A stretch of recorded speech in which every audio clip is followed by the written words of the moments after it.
Good morning. My name is Avinoam Pat. I'm the Doris and Simon Conover Professor of Judaic Studies at the University of Connecticut, where I also serve as the director of the Center for Judaic Studies and Contemporary Jewish Life. And it is an honor for me to welcome you here today to this extraordinary conference, Our Story, Their Story, Recalling Women in Auschwitz and During the Holocaust, sponsored by the Museum of Jewish Heritage, a living memorial to the Holocaust in New York, and the Arnold and Leona Finkler Institute of Holocaust Research at Bar-Ilan University in Israel. It is a pleasure to serve as moderator for this morning's first session, Women in Auschwitz, and I'll have the honor of introducing this morning's participants. Our first speaker today is Stacy Science. Stacy is the granddaughter of two Holocaust survivors. She has been profoundly influenced by her grandfather's stories of his time in Auschwitz and her grandmother's stories of her experience in Hasag labor camp. Stacy serves as a trustee for the Museum of Jewish Heritage, a living memorial to the Holocaust. She co-chairs the museum's annual Spring Women's Luncheon, which honors a female Holocaust survivor and raises money to bring school children to the museum. She has served as a founding member of the United States Holocaust Memorial Museum's Next Generation Board and serves on its education committee. Stacy shares this passion with her children, who were featured in the HBO documentary, The Number on Great Grandpa's Arm. Stacy. Thank you for joining us today. My name is Stacy Science, and I am a trustee of the Museum of Jewish Heritage, a living memorial to the Holocaust. The museum is New York's contribution to the global responsibility to never forget. The museum is committed to the crucial mission of educating visitors about Jewish life before, during, and after the Holocaust. For more than 20 years, the museum has challenged visitors to be intellectually rigorous, to understand the ways in which the dehumanization of a people can evolve to deeply destructive ends. In engaging with history, people of all ages and backgrounds inherit our mission to never forget and to combat intolerance that endures to this day, sadly. It is my great pleasure to introduce today's virtual conference, Our Story, Their Story, Recalling Women in Auschwitz and During the Holocaust. Although we're unable to gather together at the museum as originally planned, I'm thankful that we can gather virtually to participate in this important program, focusing on women's experiences, whose significance to the field of Holocaust history and memory cannot be overstated. As the grandchild of two survivors, including one who was imprisoned at Auschwitz, this conference deeply resonates with me. As the grandchild of a female survivor, I am forever grateful to the scholars who have worked tirelessly over the decades to shed light on the personal accounts of women survivors, as well as those who tragically perished. I'd like to recount one story from my grandmother. Each night, for 3 years, after hard labor, enslaved at the Hasag camp, a teenage girl, torn from her family, Sally Herzenfuss Feldman, my grandmother, received her daily ration, a single piece of bread. But each night, when she received that bread, she broke the bread in half. One half she devoured, as if it were her last meal. The other half she placed under her pillow. And each morning, when she awoke, still alive, she picked up her pillow and looked underneath. And each morning, without fail, the bread beneath her pillow was gone. Why? She never knew for sure. Was she devouring it in her sleep? Perhaps, but she knew there was a more likely explanation. Living in a room full of starving women, someone easily could steal her bread. Someone likely was. Any night, she could have broken the cycle. Any night, she could have kept watch and caught the culprit. Any night, she could have stopped leaving bread under her pillow, but she did not. Why did she risk her own life for an anonymous stranger? Because this young girl believed that whoever was stealing her bread needed it more than she did. Neither torture, starvation, nor enslavement could wrest her core values of compassion, love, and generosity. And each night, these values guided her to make the same sacrifice. There was so little she could do to help, but she could do this. She could offer this. Sally shows us the good that we're capable of. Starved and enslaved, she still cared for those doing even worse. That mitzvot fueled her in a way that bread alone could not. Wherever I go, whatever I do, I carry that story in my heart. More importantly, when I think about what is important, I am constantly reminded of lessons like these from my grandmother, who was a Holocaust survivor. I'd like to extend my gratitude to Professor Judith Baumel-Schwartz for organizing this conference and to the Finkler Institute of Holocaust Research at Bar-Ilan University for providing essential support. I hope that as you are inspired by today's discussions, you will consider purchasing the corresponding text, Her Story, My Story, Writing About Women and the Holocaust. Each chapter of the book is written by a different forum member who tells her personal story and journey to choosing to specialize in this topic. The crux of these ego documents, as they are called, are expressed by the book's title, Her Story, My Story. In other words, how much of the stories of women during the Holocaust do we, the scholars, internalize, and what does it do to us, personally and professionally? I hope you enjoy today's program. Thank you so much for sharing those inspiring words and reflections, Stacy. I now have the pleasure of introducing the conference organizer, Professor Judy Tidor Baumel-Schwartz. Professor Judy Baumel-Schwartz is the director of the Finkler Institute of Holocaust Research at Bar-Ilan University in Israel. She specializes in Holocaust studies, particularly women in the Holocaust, and has written extensively on the subject. Together with Dalia Ofer, she edited the recently published book, Her Story, My Story, Writing About Women and the Holocaust, which was an outgrowth of the Women Recall the Holocaust Forum that she established in 2018 at the Finkler Institute and a springboard for this conference. Judy. Thank you, Avi, and thank you, Stacy, for your kind words, and thank you all for joining us here today. I'd like to thank the Museum of Jewish Heritage, who is co-sponsoring this conference, and especially Samantha Shokin, the manager of public programming, for all her assistance in putting together the conference.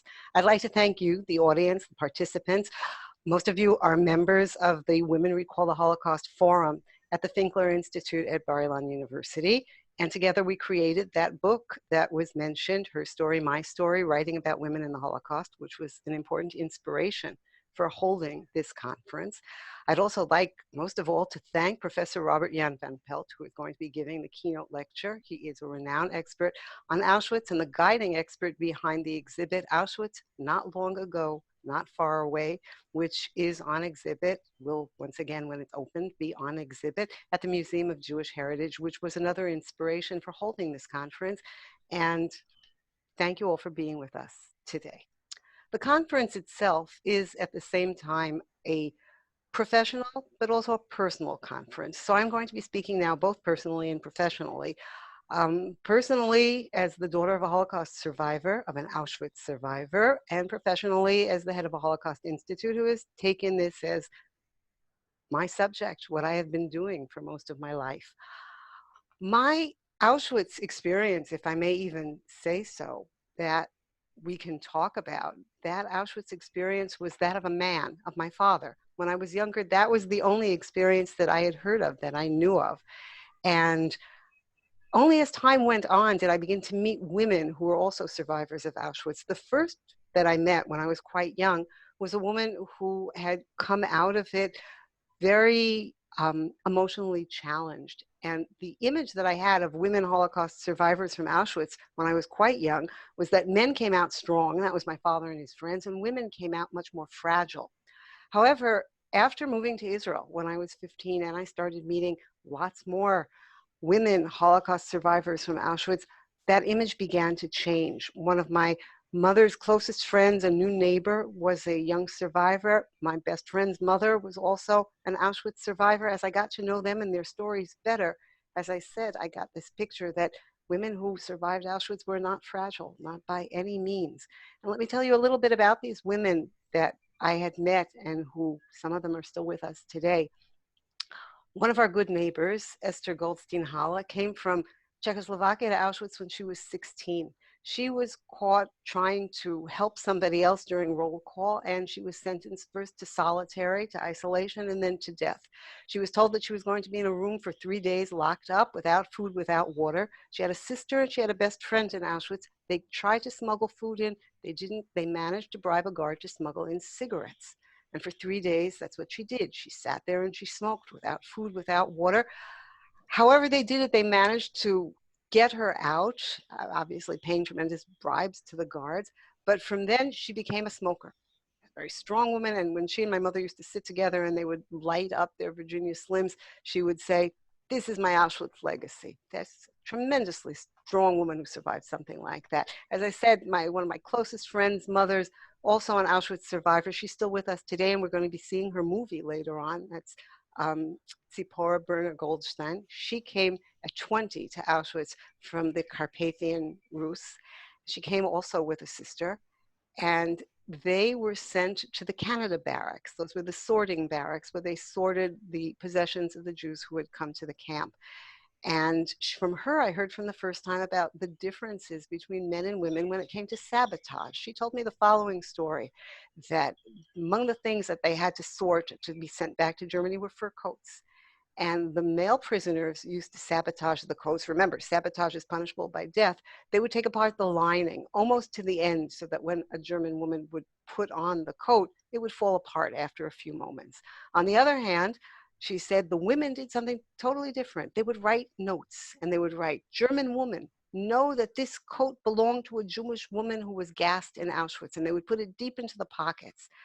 In other words, physical sabotage, psychological sabotage, and she said this pattern went on with other types. It was the first time that I was privy to hearing the difference between male and female behavior in Auschwitz. She too, by the way, was caught helping Mengele children, the children that were taken for experiments, and she too was sent to solitary and being sentenced to death. Her story becomes even more interesting. Her sister managed to get her out by turning to the Blockälteste, a Jewish woman who had a relationship with one of the Nazi guards. And as a result of this relationship, she came and she begged for Zipporah's life, and we'll hear more about it in the movie. The largest group that I dealt with of women who came from Auschwitz were known as the Zennerschaft, the group of 10. It was a group of 10 young women, all from Galicia, who went through 3 years and 3 camps together. They went through Plaszow, they went through Auschwitz, and then they went through Bergen-Belsen, where they were liberated. From them, I heard not only stories about solidarity and sabotage, but about mutual assistance. How this group of 10 girls, ranging in age from 16 to almost 30, would stay in the same barracks. They would try to work in the same place. They, when there were selections and one was taken to the left to death, the others would follow her, pull her back, and they would go through the selection 3 or 4 times until, all of them risking their lives, obviously, until they could try to survive. It was an incredible story that opened up to me something I never heard of. They said, "Did you ever think why we're 10 women?" I said, "No, I know that people in Auschwitz wanted to be anonymous. They wanted to be invisible. A group of 10 women sticking together sticks out." She said, "In numbers, that was our power. That was our strength. That was the only way that we made sure that the male guards would not accost us, would not molest us." And when I said, "But the SS, they were forbidden to have anything to do with Jewish women, Rassenschande," one of them looked at me and she said, "But not all the guards were German." And it was like, wow, this hit me. So they taught me a different women in Auschwitz experience. And as a result of all of this, I began writing about the subject and hearing a completely different narrative than the one that I had heard from my father and his friends, the male narrative. Nobody is trying to say that women's experiences in Auschwitz were worse than those of men, or that women's bonds were stronger than those of men. We're saying that, in a sense, Auschwitz was the great equalizer when it came to the framework, but how people responded depended on so many different factors. And that bonding, dealing with hunger, dealing with sabotage, mutual assistance appears in many cases to have been different among women than it was among men. That difference, which is a difference, not better or worse, is what makes it unique compared to the experiences of male prisoners And that difference makes all the difference. Thank you very much, and Avi, back to you. Thank you so much, Judy. Thank you for your work to organize this conference and for your work to provide a more complete picture and a more complete understanding of the Holocaust and women's experiences during the Holocaust. I now have the distinct honor and privilege to introduce this morning's keynote speaker, Robert Jan van Pelt. Professor Robert Jan van Pelt, born and raised in the Netherlands, has lived and taught at the School of Architecture of the University of Waterloo in Canada since 1987. A major focus of his work has been the history of Auschwitz. He served as an expert witness on Auschwitz in the Irving-Lipstadt trial. Van Pelt is the chief curator of the extraordinary traveling exhibition, which was, as mentioned, on display at the Museum of Jewish Heritage, and hopefully we'll all be able to go back and visit this exhibition soon. The exhibition Auschwitz, Not Long Ago, Not Far Away, currently on display at the museum. His keynote lecture this morning will be Recalling Women in the Exhibition, Auschwitz, Not Long Ago, Not Far Away. Professor Robert Jan van Pelt. Thank you very much. I'm going to make a walk through the exhibition, a quick walk to point out some of the way we've dealt with women. And in order to do that, I'm going to show some pictures. So it's an exhibition that was designed, of course, for the general public. It's meant to give a introduction to the Holocaust through the lens of Auschwitz. And it is an exhibition that is meant to be navigated in around 2 hours. So it certainly is not trying to make very kind of sophisticated academic arguments. It's a very quick introduction to some of the key issues. Now, we designed it originally with a Spanish company, the Musealia and the Auschwitz-Birkenau State Museum, as our major collaborator for a standalone exhibition in Madrid. After a year where we had around 600,000 visitors, we moved to the Museum of Jewish Heritage, where we adapted it to a very particular site. You see the Museum of Jewish Heritage right to the left bottom, and of course the core building is a hexagon, and I think you don't have to teach architecture to realize that hexagons are very difficult places to negotiate if you want to do anything. Now, right at the outside, we have, of course, a freight wagon. We have an original German freight wagon of the type that was used for the deportations. It dates from 1940. And immediately, it's a kind of very quick introduction to the exhibition for people who don't have time to enter it or who just, it's a piece of advertising. And we tell basically 3 stories, and 2 of those stories focus on women. Particularly here, the roundup of Jews from the town of Ioannina in northern Greece. We chose this picture. This is one of the very few roundups that was completely documented by the Germans, because in our view, it shows both the size of the action and also the despair in the face of this young woman. As far as we know, none of these women survived. They all ended up in Auschwitz, which is also important, that normally when you look at pictures of the roundup of people, you don't know where they end up. In this case, we know that everyone ended up in Auschwitz. So I'm going to walk you through the exhibitions. There are three floors, and I'm always at the beginning of each floor show a plan. It is a linear arrangement, means you go from room 1 to 2 to 3 to 4 and so on.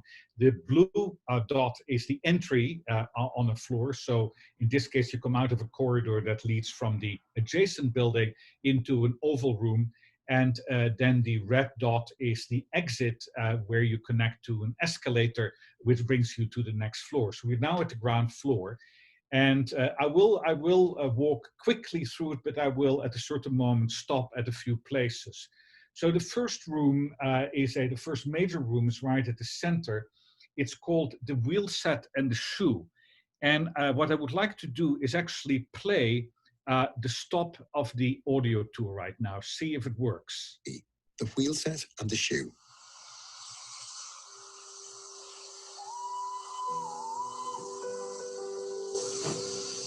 Please move towards the center of the gallery.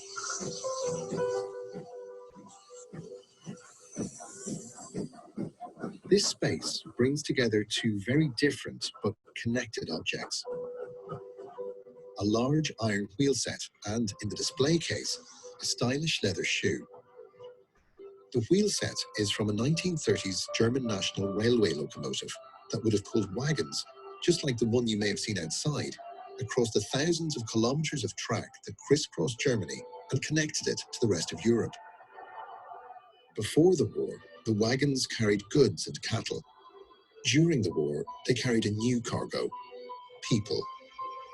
Over 1.3 million were sent to Auschwitz mainly by rail, including Polish political prisoners, Roma and Sinti, often called gypsies, Soviet prisoners of war, and others. But the vast majority, over 1 million, were Jews. The shoe belongs to one of them. We don't know anything about the woman who owned it, but it's such a personal object that it's impossible not to begin imagining. Where was she from? How old was she? What did she do? She might have been a doctor or a housewife, a factory worker or a musician. In happier times, she may have danced in these shoes, worn them as she laughed with friends, or kissed a lover. Of course, it's possible that the woman who owned this shoe survived. We just don't know. However, in all likelihood, within hours of arriving at Auschwitz, she was murdered and her shoes thrown onto the pile with all the others. This woman was the victim of a crime that required planning, the machinery of an industrial society, and the full commitment of the state. But when the state does something in our name, either today or in the 1940s, where does responsibility begin and end? Was the train driver guilty? The signalman? The administrator who created the complex timetables? Or those who drew up the names of people to be deported, who rounded them up, or who bought at auction the belongings of their deported neighbors? When you're ready, move to the map. So I will admit that when we designed this room, which was kind of a symbolic introduction, in an exhibition, you don't really need to articulate everything, which you need to do when you write an article or a book. You know, you can suggest things. And of course, we were talking about it, you know, my wife, Miriam Greenbaum, she is a co-curator. And in some way, when we were figuring this room out, we said, you know, this is going to be like a boy and girl toy room. You know, the boys play with their train sets, which I did when I was a boy. And of course, we have the shoe fetish. I mean, it came down to the most basic prejudices, but also in some way it worked together. The big steel wheel set and a very fragile leather shoe, both things that touch the ground, but in a very different way. So in some way, I think people have responded to this room because in some way it sets up a very classical tension that is a kind of a gendered tension. So we then immediately respond to this with a third, the bystander who comes in, Tolkachov's drawing of a woman covering her face on the note note paper of the Commandant tour of Auschwitz. Again, there is a kind of tension here between the male and the female, and this is one of the reasons we found this actually very attractive. Commandant tour, the woman burying her face in anguish. You know, why again did Tolkachov choose the woman to represent the anguish? We come then in a room that introduces in some way the history of Judaism, the history of the town of Oswiecim. We try to keep a balance between the presentations. Rachel Farnhagen is quite important in this presentation as one of the modernizers of the 19th century. Of course, Hannah Arendt wrote her dissertation on her. We pay attention to also the attempt of women within Orthodoxy, like in the Beit Yaakov, to find emancipation when we talk about the responses to anti-Semitism, and Orthodoxy being one of them. When we are in the First World War room, which of course is very important in creating the in some way the energy, the energy that ultimately leads to the rage and the hatred that creates the Holocaust. We focus on Friedel Dicker-Brandeis, who was murdered in Auschwitz, but she was, of course, a very important architect and artist in the 1920s and 30s in Vienna and later in Prague, and then afterwards in Theresienstadt. And right now we actually got from the heir to Friedel Dicker-Brandeis's estate, we just were given the option to add a number of artifacts, toys that she created. So again, it's important to basically show her, because sadly, of course, in some ways she's been largely forgotten. And when we come in the room that deals with, you know, what's in it for the Nazis, it's about the mobilization of the nation. It's about telling the story of both comradeship on the one side, this idea of creating a single nation, but also the price that needs to be paid by others for this, which is the exclusion of people who don't fit.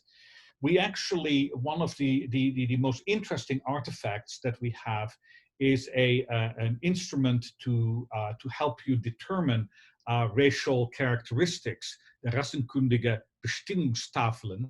And it's important that we show the use of this thing in the research by Eva Justin of the Research Office of Racial Hygiene and Biology, where she is using exactly the same kind of instrument to determine the eye color of a Roma woman.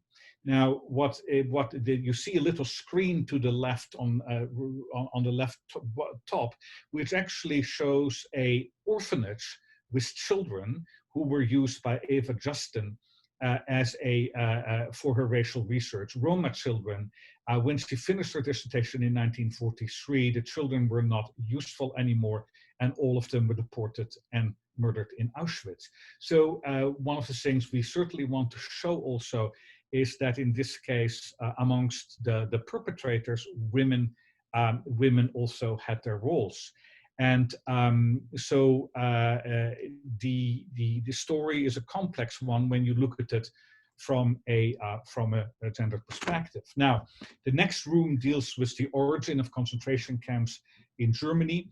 At that time, the women, I mean, there was a women's camp, of course, Ravensbrück at the end, but there was also an earlier one, but we really do not pay that much attention to them in this particular room. But when we go to the next floor and we enter at the blue dot in room number 7, which is about the expulsion of the Jews from Germany. So expulsion first from civil society and ultimately the attempt to expel the Germans, the German Jews physically from the country in the 1930s. We open the room and right next to that red kind of piece on the right, you see actually a television screen which looks kind of bluish. And when we look in detail, we see, of course, the woman who inspired certainly everything that I have done in the Holocaust, and also some key ideas in the exhibition, Hannah Arendt. It starts out with Hannah Arendt's interview with Günter Gauss in 1964, which I still think is one of the major statements he's ever made, when she talks about what happened in 1933.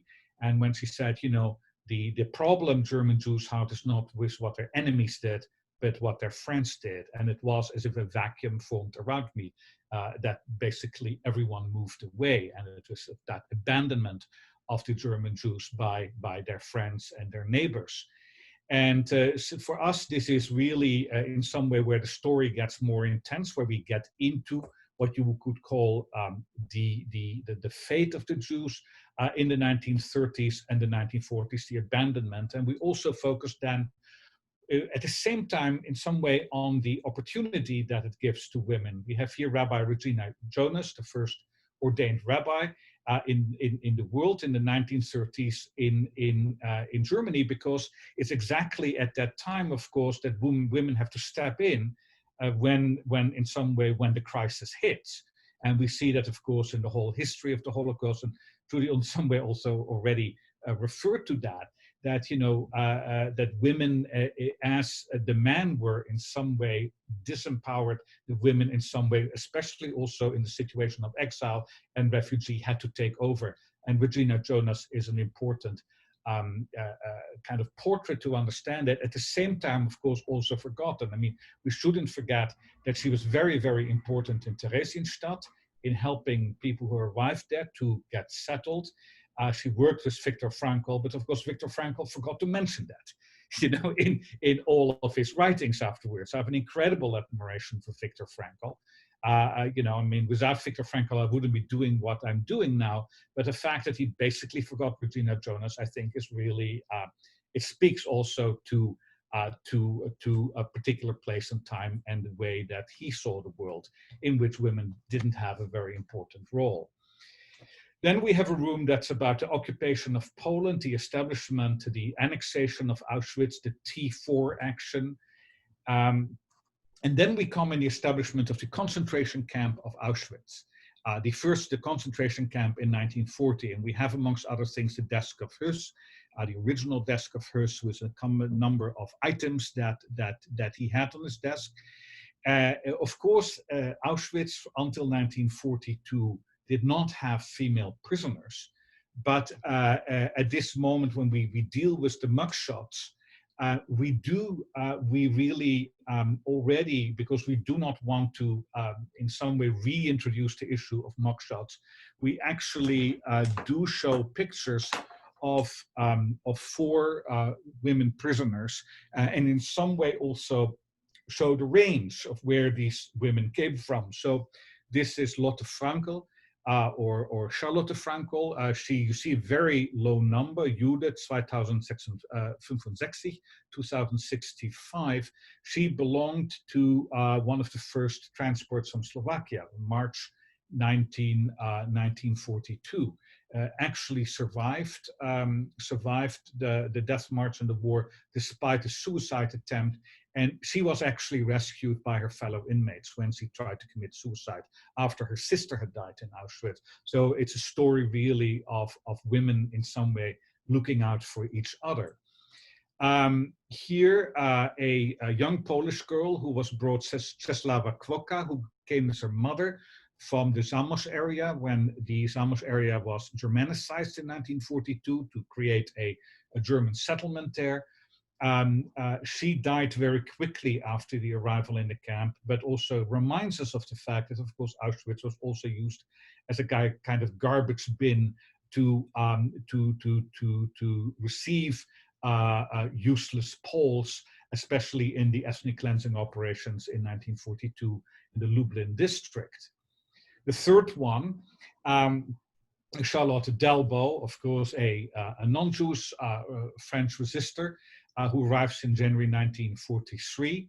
And you see she has to sign at the F. She comes from France. And I will talk a little later more about her. But of course, Charlotte Delbo, very important in her description of life in the camp. And she wrote many poems, but also essays on it, talking about, again, a group of 10 women together who basically were that group that survived together.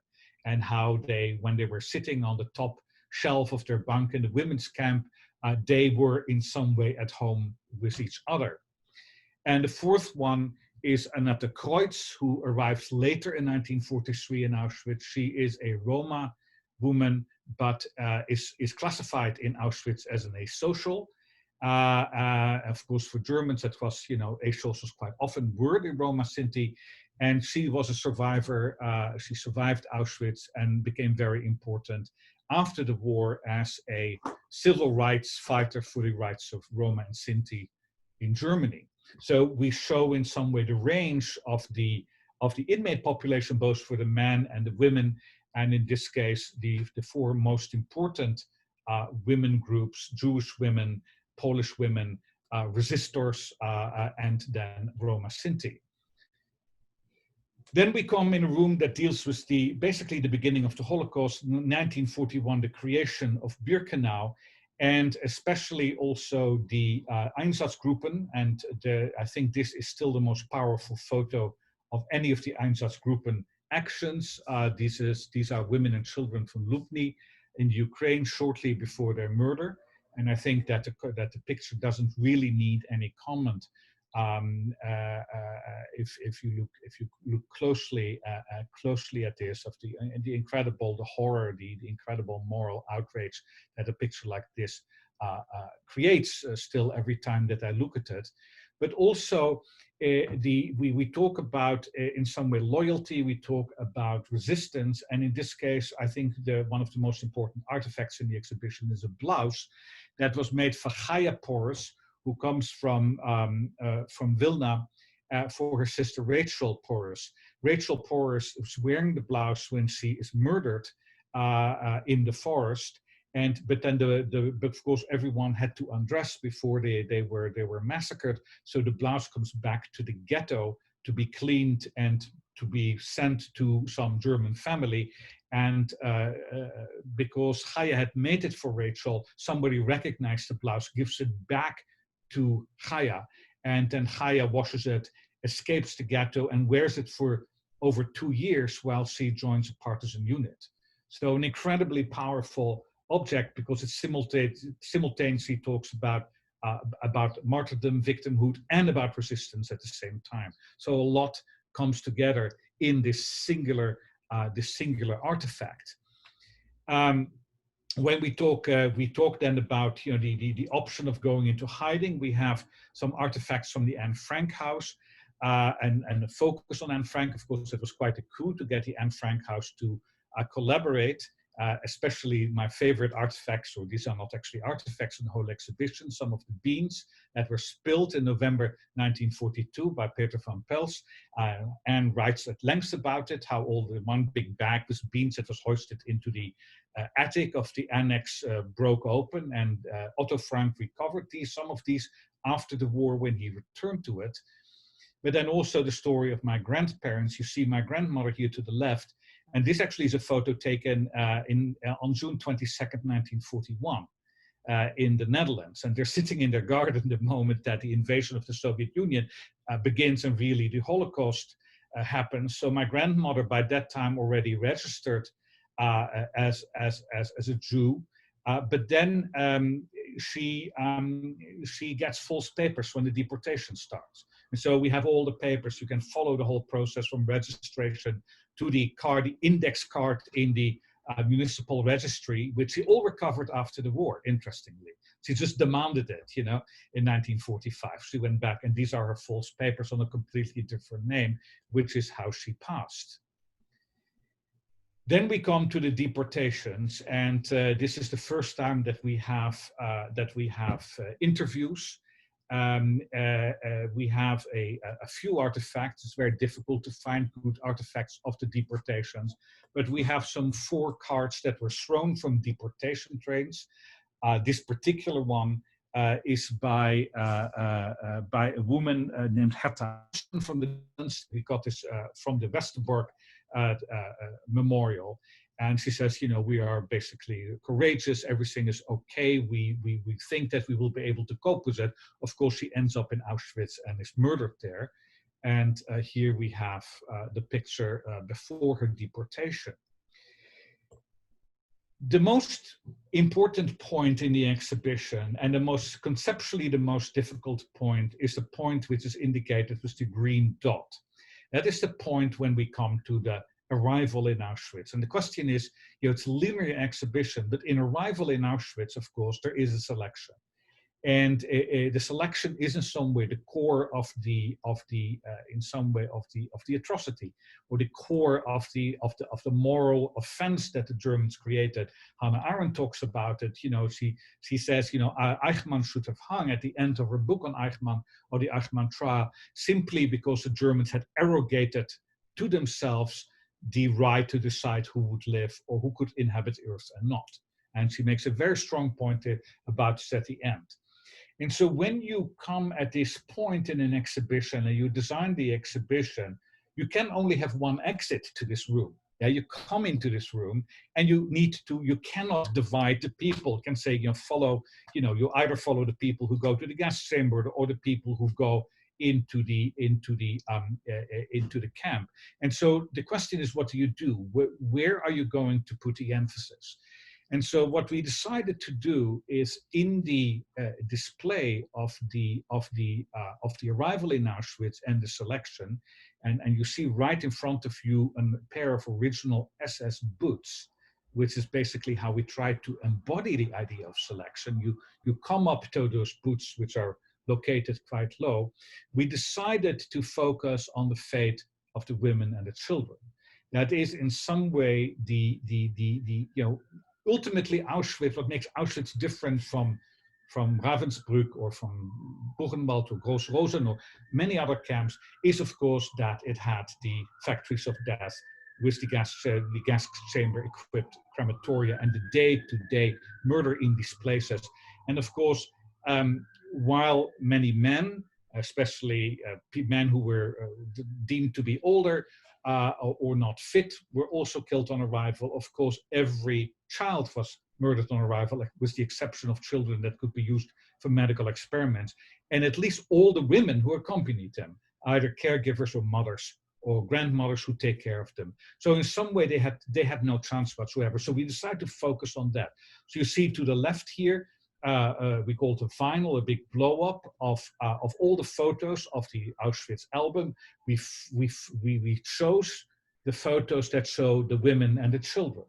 And this also is when you come into that little side room where we have the testimony about the selection. Then we have Norm Wolheim here. We show to the both sides in the smaller pictures on a more intimate scale, always the women and the children. This is one of them, and of course, very, very important photo, because quite literally in the mother with the baby, I mean, you come really to the core decision that the Germans had made in advance already. I mean, she's very much, she is the foreground. The gaze of that baby is in the foreground, and of course they never would have had any chance. And then you see the women and the children coming out of the cattle cars. On the one side, you see the boots here, and on the other side, what happens to them as they are walking to the gas chambers, again, without being admitted to the camp.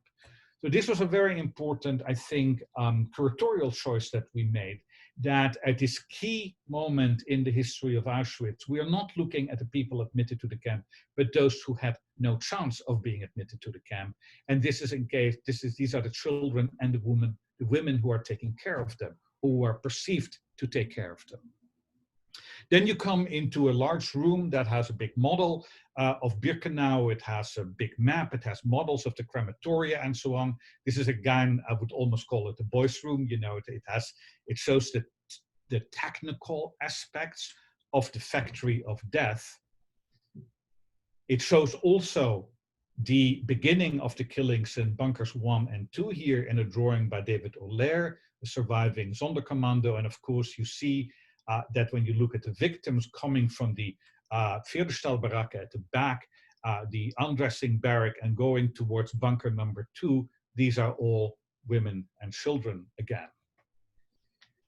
Then arriving at the third and last floor in room number R14, we come now into the core, the lethal core of Auschwitz. And this really deals with the gas chambers and the ovens.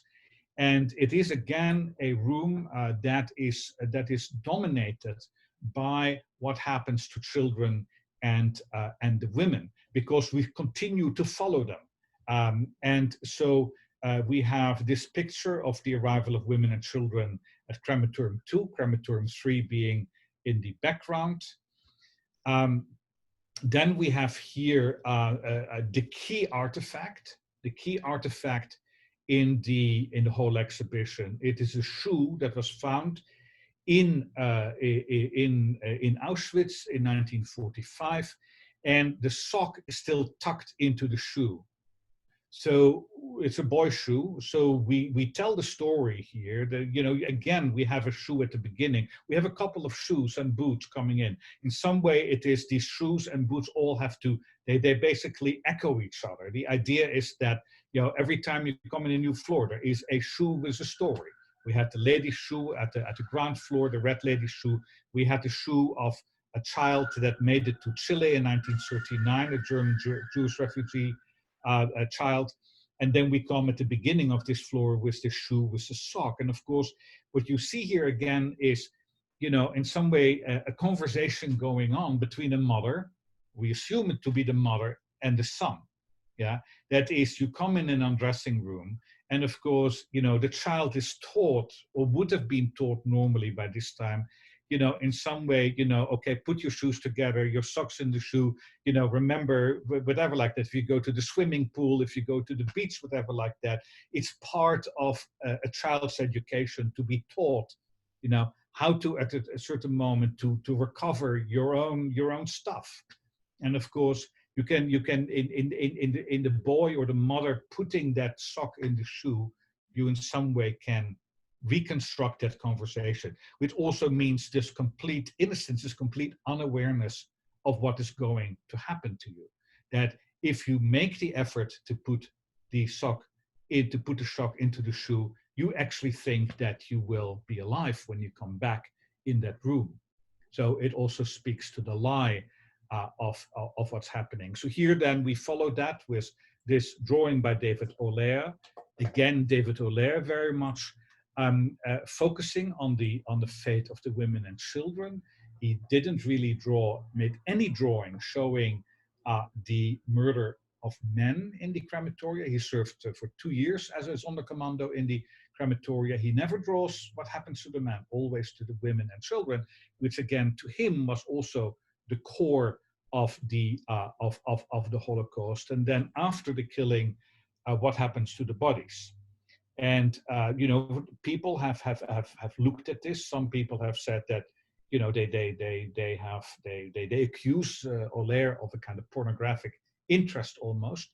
I think that is totally unjustified. I think that he actually showed the in some way that, impossible as it may be, that he actually had great affection and love and empathy for what had happened to these children and these women. And then finally, of course, the burning of the bodies. Again, he shows only the women and children. And of course, if you want to understand how the crematoria ovens could have indeed the capacity to, per muffle, and we see here one muffle open, to incinerate 96 bodies per day, you just have to remember that a great number of the bodies that were burned were that of young children, babies, and so on. And then we come into bearing witness, the story of Alberto Herrera, the 4 photos made in Auschwitz, and of course the only photo in which you see living people, that is the third photo from the left, is actually a photo that shows naked women running from the place where they were undressed, being chased into the gas chambers. And I chose not to show that for obvious reasons. Then we come into the world of the perpetrator. We tried to show images from the Hooker album. We have one large image. The original Hooker album is actually in the display case. Very grateful from the United States Holocaust Memorial Museum that we could use it. We have one very big one that shows a sing-along of the Auschwitz SS, but then we have 8 smaller ones that show the Helferinnen and the way they amuse themselves. Again, they have a good time, and of course they also were women who were supposed to in some way being the brides of SS men and create the new racial utopia. So there's a lot that can be unpacked from this picture. Then we come to Canada, and already, as we heard before, Canada was largely worked by women. Of course, the Germans were quite gendered in the way they put people to work. And one thing that is very important in the Canada exhibition, some of the most important piece in the exhibition, are the buttons. And of course, the Germans retrieved an enormous amount of buttons. We got like a few kilos of buttons from the Auschwitz Birkenau State Museum. And the story, when I do a tour, the story that I tell about the buttons is the following. It is that when transports of Jews arrived in Auschwitz, Mrs. Huss, the wife of the commandant, quite often had a scout on the arrival route to see if there were people who came in with nice coats or children's clothes or something like that, something that she would want to use for herself or her children. So regularly when people came in, then basically somebody would follow the people to the undressing rooms and then retrieve that coat or a suit or a dress or whatever like that. That would then be brought back to the laundry in Auschwitz I, and then it would be cleaned. But Mrs. Huss always insisted on one thing, that the original buttons were taken off and the buttons would be replaced with new buttons. Because of the buttons, of course, is about touch. Yeah? It's also the last thing that the victims would have used as they unbuttoned whatever their coat was. And so for me, again, the story of the buttons and Mrs. Huss insisting that the buttons would be replaced, and we have her right here in the commandant's house with her youngest child, is again a very important piece to the story of women in Auschwitz, in this case, the German women in Auschwitz. A ring, a woman who risks her life to Zdenka van Tlova, to smuggle a ring into Auschwitz under her tongue. This was given to her by her fiancé, was made in Theresienstadt, and you know, talks about bonds. The story, what happens to women, then we basically talk about a second exhibition about what happens in the camp, life in the camp. We focus very much on women right now. If we had in the first exhibition on Auschwitz, where the mugshots are, we focus on the men because it's about the period that men are the dominant group. In the second one, we now look at the women who are admitted to the camp. And they, in some way, are the focus of our story. Again, because I think it is very important, because they're easily forgotten in our story. So the tattooing, the shaving of the heads, the particular insult of that. It also happens to be that we have a woman's uniform in this part of the exhibition and not a male uniform. You know, in some way it is what we could get from the Auschwitz Museum. Of course, one of the most important photos of a roll call in Auschwitz after the admission of people to the camp is not a roll call of men, but a roll call of women. And of course, in this one, the fourth from a little bit from the right from the center is Lily Meyer, who found the Auschwitz albums. She recognized herself in the book. So it's kind of interesting also that the Germans made a photo of the women's roll call here, but not of the men's roll call. Why did they do that? You know, talking now about, again, the gendered look that the SS photographers had. Here, a drawing I made in Birkenau of women. This is basically the Czech family camp made by Alfred Kantor. We have a number of the original drawings by Alfred Kantor. And I think it's kind of important because of the color that it introduces here. And then we come into the to the other central room, literally the central room on the top floor, close to the exit, which is about resistance. The green room, and that is, you know, it's a room with a big skylight, with a dome. And we tell the story of a number of women. Here, this is about solidarity. These are charms that were made by Esther Friedlander when one day she became ill and she was still forced to go to work in the Union factory, and her comrades, her friends, screened, protected her, and she was put in somewhere in the corner and given a little bit of metal to work so that she would be perceived to do something. She would pretend to work and made these two little charms, one of them a Clever 4. And here we have her then, of course, a picture taken in 1947 with her son, because it is a story of support and hope. And it's amazing that we have these little artifacts that tell that story. A comb. This is the a comb which was made by Ruth Grunberger. She was shaved bald and shortly thereafter made this comb, looking forward to the time that she would have hair again. And of course, as many survivors will have told you, that the shaving of the head was for women considerably more traumatic typically than it was for men. So again, a symbol of resistance. Finally, when we look at the uprising, the Sonderkommando uprising, we focus actually on the role of women in the exhibition. And the reason, of course, is that, and Rosa Robotta here, the top left, in a picture was from five comrades of the Hashomer Hatzoir Zionist group in Shanov, where she came from. Again, we decided to focus on them because not only that they tend to be forgotten, but while the men, when they were either killed at the site or they were immediately shot afterwards, the women were hanged publicly. So again, the Germans make this show. They make, the women are made into an example, the men not, but the women are. So the symbolic significance of, in this case, the hanging of Rosa Robotta is very important, I think, in the story of Auschwitz. It's also the last major public execution in the history. Then here we have